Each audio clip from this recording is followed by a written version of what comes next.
The fact that women can stab a man to death 40 times, I find that incomprehensible. You walk in, thinking you know who's dangerous. You've heard the line your whole life, women are the gentler sex, the calmer wave in a storm. Then a steel door slides, and the first thing you learn is that myths don't stand a chance against reality. In this block, the day is carved into pieces you don't control: counts, lines, trays, and the thick silence that settles after everyone sits. The faces tell different stories. Some look like they've been running for 20 years and just stopped. Others look like someone pressed pause midlife and lost the remote. But it's the conversations that rewire you.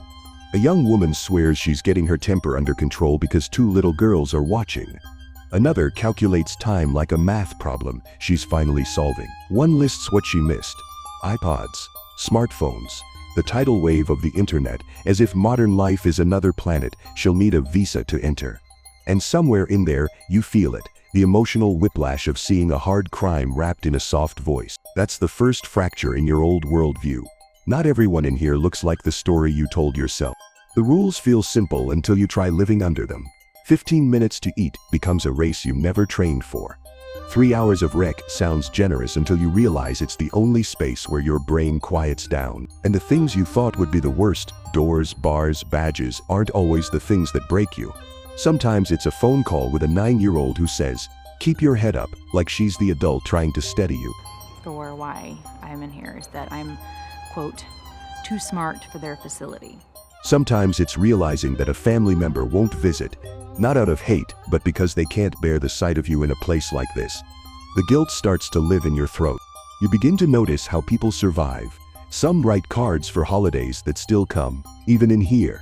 Some trade cabbage for a chicken patty, because small swaps keep a day from feeling empty. Some cling to faith for 5 minutes before lunch. And some, the ones on countdown to release, talk about freedom like it's a bright room they can almost reach. Their voice lifts when they picture a first night alone in their own bed, and then dims when they admit there's still a little prison in them that might take time to fade. That honesty lands harder than any headline ever did. What rattles you most isn't the volume of violence, it's the collision of contradictions. A person can be both a friend who tells you to calm down before you wreck yourself, and the same person who once did something you can't wrap your head around. In this place, labels arrive quickly: violent, manipulative, baby killer, thief. But when you listen longer, the labels don't hold their shape. People do awful things. People also cry over their kids and trade rice for bread like it's a love language. You start to think the scariest thing here isn't what anyone did once. It's how easily the world insists on a single story. And that's where the name that changed everything enters the room. He was having problems at home, and she preyed on that. The one attached to a breakout that embarrassed an entire system. Before you meet her, you hear the word that follows her like a shadow: manipulator. Say it enough times, and it becomes a myth. But myths are made of true pieces, and the truth is stranger than the poster version. To understand why a guard would risk a badge, a marriage, and years of freedom, you have to understand how control works in here. Who has it, who wants it, and what people will trade to feel it for 1 hour. But that wasn't the whole story. To see how control really works in a women's max, you have to step into the place where voices echo and doors don't open from the inside. Control is the currency. It's measured in keys, counts, and who decides when you move. If you're in the general population, you live on a schedule that looks strict on paper and feels even stricter in your bones. The day marches: stand up, sit down, trays out, trays back. Even kindness has a time limit. Hugs are technically a no-go, which only makes the quick, rule-breaking ones more valuable. You learn the routes from dorm to food line, like a commuter memorizes train tables. You were classed as a baby killer. I was that, I am that. I'm a lot more than that as well. You memorize the sounds that mean lock up, and the ones that mean move now. Then there's segregation, the place people talk about in a lower voice. 20+ hours alone in a cell doesn't sound like much until you count them one by one. You're escorted with cuffs just to shower. You don't lose your mind all at once. It frays like thread caught on a nail. That's where the label punishment stops being a word and becomes a routine. A routine that can stretch not days but years if you've done something the system decides it needs to make an example out of. Inside this machinery, relationships form like weather. Loneliness bends people in ways they didn't expect. Some who never saw themselves as anything but straight start clinging to one person like a life raft. So he was making a lot of money because I was paying him very well to do this. Then call it love. Then learn the hard way what jealousy looks like in a building with no exits. The stakes are odd. You can lose privileges, housing, or just your grip on who you were before you started answering to a last name and a number. Most of the time, trouble doesn't start with fists. It starts with whispers, favors, and the feeling that someone you trusted just traded you for an easier week. And control isn't just in the hands you'd expect. The smartest people aren't always the ones with rank. Sometimes they're the ones who read the room faster, clock the weak link, and stack chips until a door that shouldn't open, opens. You can call that manipulation, or you can call it a survival skill sharpened by scarcity. Either way, it terrifies institutions because it means the rulebook isn't airtight. When the system says, "We'll decide when you see the sky," the most intoxicating fantasy becomes a simple one: leaving, not parole, not a date on a calendar years away, just leaving. That fantasy doesn't stay a fantasy for everyone. One woman turned it into a blueprint: cash, civilian clothes, a timing window, and a man who believed he mattered to her more than anything else. And he found out that I was planning an escape. She didn't just slip through a crack, she made one. This is where control flips. The person with the keys suddenly isn't the system, it's a guard in a van who tells himself he's helping a soulmate. He's not the first to cross that line, and he won't be the last. But this time, the fallout blasts through every level of the prison. Alarm or no alarm, the headline is the same: a maximum security facility watched a convicted murderer drive away. The state promises consequences. The public wants someone to blame, and the woman at the center of it all learns what it means to carry a label so heavy it bends every room she ever walks into after this. And what happened next would shock everyone. The blueprint worked. For months, she vanished. But disappearances make noise in a place built on control, and the hunt that followed turned one inmate into a myth. Before the posters, before the most wanted tag, she was the inmate who didn't fit the template the public prefers. Smart, articulate, the kind of person who answers a question with a question if it buys her 5 extra seconds. When people in uniform talk about her, the word that keeps surfacing is manipulator. Say it once and it sounds clinical. Say it daily and it becomes a character. In a place where boredom is a slow leak and attention is a rare currency, a character like that draws gravity. The label has its own origin story. Prosecutors said she was the mind in the room, the one who didn't pull the trigger but made sure there was a trigger to pull. She admitted the ugliest logistics, helping move bodies, helping clean up a reality you don't ever want to picture, while rejecting the crown of mastermind. That tension never really left the air. Staff saw the confidence and clocked it as scheming. Other inmates saw the confidence and called it leadership. The truth is, probably messier than either camp wants. Charisma in a closed system travels faster than contraband, and intent is a language everyone thinks they speak fluently until they try to translate it. What made her different wasn't just brains, it was patience. Plenty of people in here can get what they want for an afternoon. Very few can plan for months without tipping their hand. If you listen to the stories that echo down cinder block hallways, you hear her name attached to micro lessons. Don't talk when you're angry. Talk when you're invisible. Don't ask for the favor you actually need. Ask for the one that teaches you who will say yes. Don't burn a bridge you might need as a runway. None of that sounds shocking on paper. Inside a prison economy, that's a PA. It's easy, from the outside, to package this as evil genius and be done with it. But that shortcut misses the pressure cooker that bakes every decision in here. She wasn't operating in a vacuum. She was operating in a grid where control flows like electricity through a handful of switches: work assignments, housing, who calls your name and how they say it. When people say she preyed on a guard's weakness, what they often mean is this: she found the human part of the uniform and made him feel seen. That's not a defense, it's a mechanism. In a world that treats feelings like contraband, attention becomes a drug with a short half-life and brutal withdrawals. Ask 10 people what they remember about her, and you'll get 10 different portraits. A sergeant swears she could talk a locked door into apologizing. A neighbor on the tier remembers a woman who told her to breathe before she made a dumb choice and bought another month in seg. A clinician remembers a subject who understood the interview better than the interviewer. The through line isn't innocence or guilt, it's influence. Not the influencer kind, with ring lights and captions. The old kind where you tilt a room just by standing in it. The system hates that tilt. Systems prefer frictionless compliance, people who line up, tray up, and never improvise. She improvised. She learned the terrain, mapped the weak points, and did something everyone else only dared to imagine between counts. If you want to understand the escape, don't start with the gate, start with attention. Who had it? Who wanted it? Who would trade a career for it? Because when attention and loneliness collide inside walls, the result can move a van. But theories are cheap, blueprints are proof. And hers started with ordinary things: clothes, cash, timing stacked into a plan that would turn a rumor into a broadcast. There was no movie-style explosion, no dramatic sprint under a floodlight. The plan was painfully practical, because practical plans don't set off alarms. Civilian clothes that wouldn't draw a second look, a uniform tucked where no one would immediately check, a window of time when everyone's busy doing the same busy work they do every day, and a single variable, the person with keys and a conscience in conflict, who believed he was fixing a life, not detonating his own. The fuel station on site was the hinge.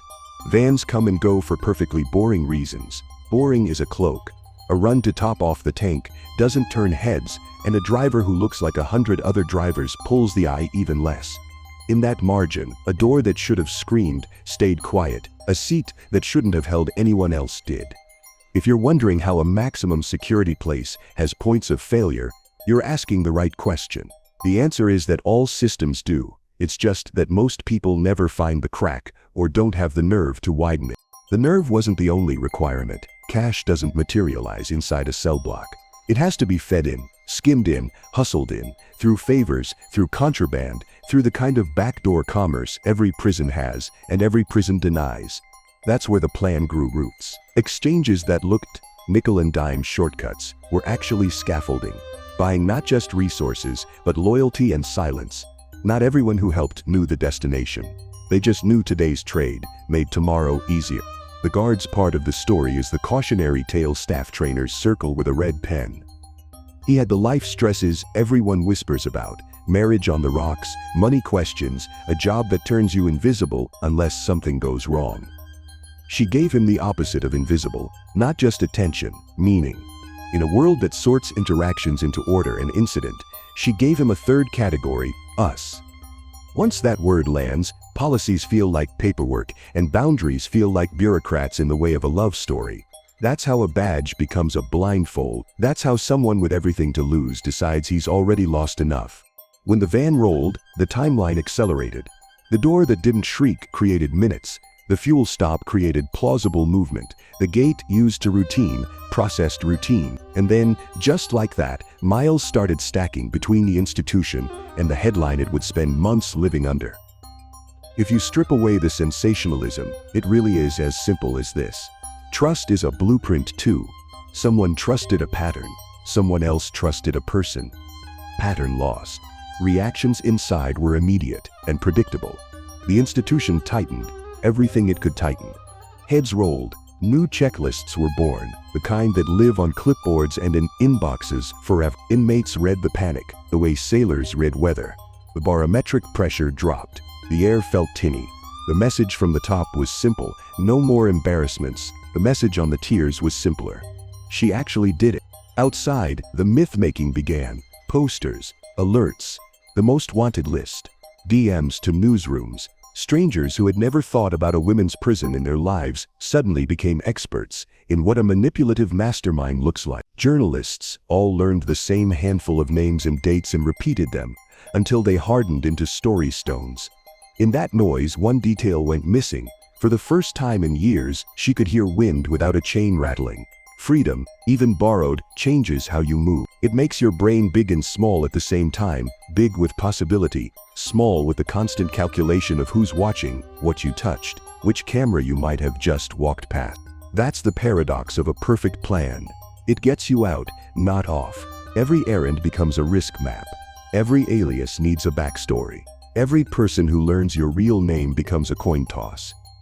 The escape isn't the end of the stunt. It's the start of the maintenance. It takes discipline not to brag. It takes discipline not to spiral. It takes discipline not to text the one person you ache to hear from. She had enough discipline to stretch the silence into months. But silence has enemies: boredom, habit, and the human urge to be known. The state, humiliated, did what states do: it built a net out of time and repetition, re-airs of the case on TV. Tip lines that never sleep. It only takes one neighbor who never forgets a jawline, one cashier who thinks, "That face is familiar," one landlord who watches late-night reruns and turns a maybe into a phone call. The playbook that beat the gate was never designed to beat an entire country's curiosity. And curiosity, once it's fed by a moving target, becomes an appetite. Back inside, the fallout didn't end with capture. The punishment moved from the story to the body, a long stretch in a cell that measures your days in inches and echoes. Officials said it was about safety, about order, about preventing copycats. Everyone else said it was about payback for a headline the state couldn't live down. Maybe it was both. Maybe the system doesn't know the difference anymore. Either way, the message to every woman who watched that van go was loud enough to rattle the steel. If you turn the crack into a door, we'll turn your world into one room. But that still wasn't the end. The manhunt has its own psychology. The tips, the false leads, the near misses, and the return has a second chapter. A reputation that follows you into every conversation and a life reduced to a label you may never escape. For 36 days, her name lived in two worlds, whispered inside one set of gates and broadcast outside on America's news cycle. To the women who stayed behind, the escape was proof that the impossible wasn't a fairy tale. To the state, it was humiliation in bold print. And to the marshals, it was unfinished business, a red dot on a map they couldn't move until the cuffs clicked shut again. The disguise wasn't elaborate. No wigs worthy of a movie set. Just small shifts, clothes, posture, the kind of camouflage that works best because no one looks twice. She took on names that weren't hers and lives that didn't quite fit.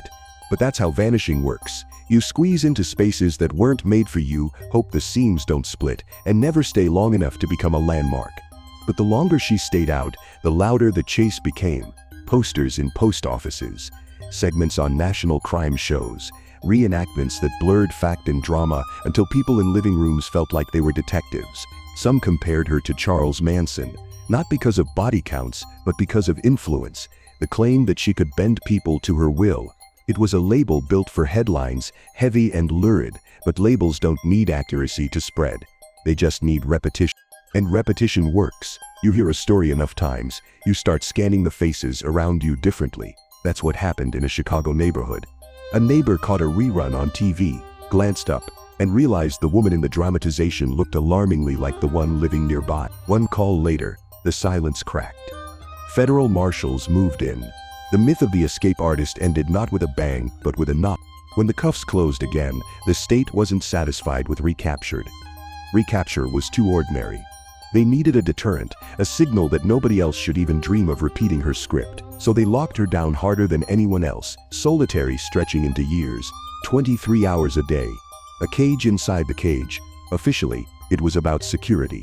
Unofficially, even staff admitted it was about embarrassment. She hadn't just broken a gate. She'd broken their pride, and pride demands retribution. For other inmates, the capture was sobering. Hope had a ceiling, after all.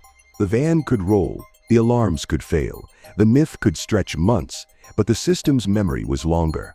Some shook their heads and said she'd played herself. Others whispered that at least she'd tasted wind, that she'd proven the system wasn't invincible. Either way, the lesson spread through the tears like contraband. Freedom is possible, but the price tag might be higher than you think. But life inside doesn't pause for a headline. While one woman became a most wanted story, everyone else still had to face the quieter wars, loneliness, makeshift relationships, and emotions so sharp they cut even in a no-touch facility. Prison runs on routine, but routine doesn't erase hunger, the kind that has nothing to do with food. When you put hundreds of women together, many of whom never identified as gay before they came in, loneliness twists into connection. Some call it situational, others call it discovery, but labels don't matter as much as the relief of not being alone. These relationships bloom in whispers and risk. Officially, physical contact is banned. Unofficially, hands still find each other in the spaces cameras can't see. For outsiders, it's tempting to dismiss it as desperation. Inside, it feels more like gravity. You need someone to vent to anchor you, to remind you you're still human when the system reduces you to a last name and a number. That anchor, whether fleeting or deep, can mean survival. But prison romance doesn't play by the same rules as the outside world. The pool of potential partners is finite, the gossip infinite, and jealousy a constant storm. One inmate compared it to standing in a candy store with 740 women and only 40 admitting they were truly gay. The rest blurred lines, tested waters, made promises they couldn't keep. Hearts got broken in a place where heartbreak has nowhere to go but back into rage. Fights start over love notes passed too slow, over who sat next to who at chow, over whether a whispered "I love you" was genuine or a way to score commissary. And yet, some connections run deeper than anyone expects. Inmates talk about great loves that reshaped them, that steadied them when anger was ready to ruin parole chances. They talk about partners who told them to shut up before they snapped at staff, who pulled them back from the cliff. That's why betrayal cuts so deeply here. It isn't just about romance, it's about survival. If you can't trust the one person who steadies you, who can you trust in a place where everyone else has their guard up? For officers, these entanglements are both a management nightmare and an open secret. They complicate discipline, create alliances, and sometimes lead to danger when love triangles turn explosive.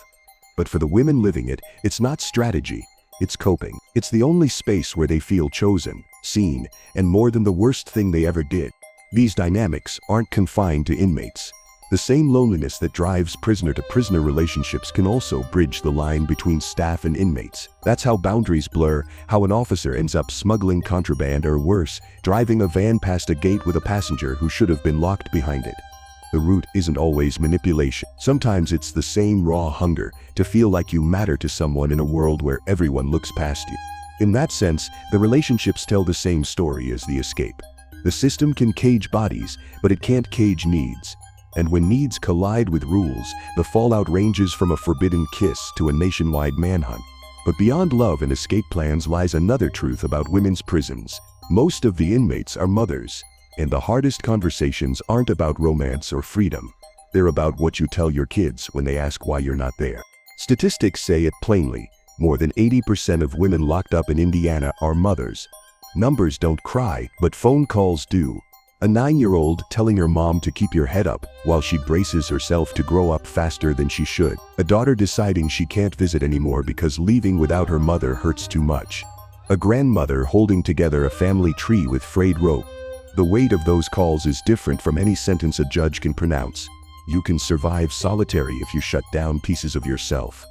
You can even survive SAG by marking time in scratches. But you can't survive hearing your child ask when you're coming home if you don't have an answer. That's the sound that echoes long after the block goes quiet. For some women, that guilt becomes the spark to change. Anger management classes, GED programs, anything that looks like a step toward a future where their kids don't repeat the cycle. Others collapse under it, deciding they've already lost the role that mattered most. Both outcomes grow in the same soil, separation. Then there are the women serving decades, even life. 20 years later, one walks out, blinking at smartphones and Google like she's landed on Mars. Her kids are grown, with lives she missed. She still calls her first night of freedom a little bit of heaven. But heaven comes with its own vertigo. Imagine reaching for money that doesn't feel real in your hands, or hesitating before answering a phone because in prison, answering at the wrong time can cost you. The habits stay, even when the walls are gone. And still, the dream of reunion pushes people through years of count times and cabbage trays. To tuck a child in again, to prove that a family story doesn't have to repeat. For some, it's the only reason to get up when the morning whistle blows. For others, it's the punishment sharper than any cell. But motherhood isn't the only label stamped on these women. Some wear heavier tags: baby killer, double murderer, female Charles Manson. And that brings us back to the question at the heart of this story. Who is Sarah Jo Pender, really? Sarah Jo Pender never denied helping clean up the crime that changed her life. She never denied buying the gun used in it.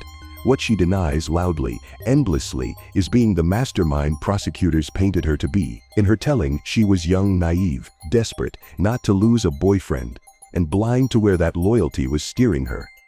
In the state's telling, she was the architect, the brains behind a weapon she legally bought because he couldn't. The woman who wanted housemates gone and got them gone. The jury sided with the state. The sentence, 110 years, ensured she'd never test that claim outside again, except she did. For 4 months, anyway. That escape is why her name eclipses others who committed worse crimes but never slipped the fence, because escape stories live longer than indictments. The punishment for that brief taste of air was 5 years in solitary, longer than any woman in Indiana at the time. Officials called it necessary. Critics called it vengeance. She calls it proof that she embarrassed them. And maybe all three are true. What's certain is this: the manipulator label is carved so deep that even if she cured cancer tomorrow, her name would still conjure that word first. That's the prison inside the prison. Not steel and concrete, but reputation. Too smart for their facility, one warden reportedly said. To her it felt less like a compliment than a life sentence in itself. Every introduction becomes a hurdle. Every conversation starts with suspicion. When you're branded a mastermind, people see calculation in every blink. And yet, even in her own interviews, contradictions breathe through. She talks about wisdom, about 5 years of college, about knowing she could have walked a different road. Then she admits she chose the wrong love, the wrong loyalty, the wrong compromise. She says she thinks about the victim's children all the time. That guilt lingers like smoke. So which version is true? The manipulator who seduced a guard into derailing his life? The naive young woman dragged down by a partner she couldn't walk away from? Or both, at once? Maybe that's why her story keeps resurfacing in documentaries and news specials, because we want to pin her down to one image, and she keeps sliding between them. What can't slide away is the impact. Families still miss the people who aren't coming back. A state still remembers the morning it realized its walls weren't enough. And a woman still sits in a cell, labeled forever, whether she earned every letter of that label or not. The bigger question lingers after the credits.